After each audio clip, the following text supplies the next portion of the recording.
First of all, in this analysis, I took the blood into a laboratory in Israel. I asked one of the people I work with in antiquities, where is a good laboratory that does reliable work?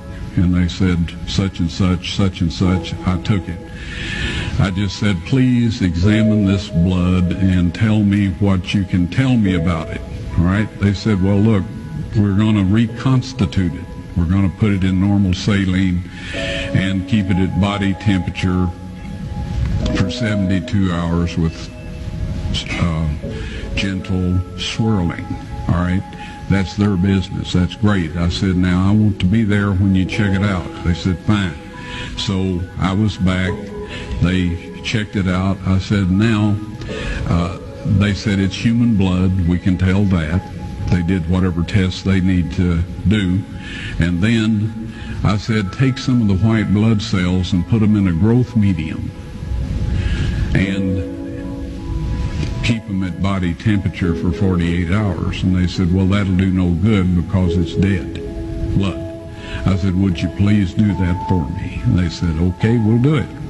So anyway, I said, I want to be there when you take it out and examine it. So I was back there. They took it out, examined it under a microscope, and the one technician called the other one over there, and then they called the boss over there, and they were talking Hebrew a mile a minute there for a little bit, and they looked at me and they said, Mr. Wyatt, this human blood only has 24 chromosomes in it. Everybody else has 46. You see, 23 from your mother, 23 from your father, 22 autosomes from your mother, 22 autosomes from your father. You get an X from your mother, you may get an X or a Y from your father, all right?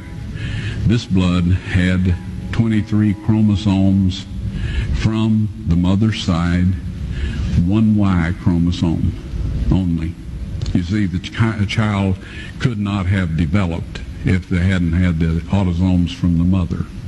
So all of his physical characteristics were determined by his mother's side of the family, her autosomes.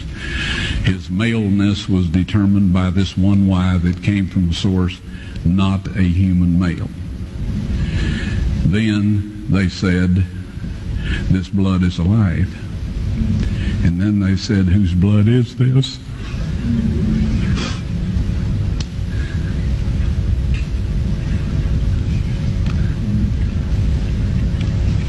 I said, it's the blood of your Messiah.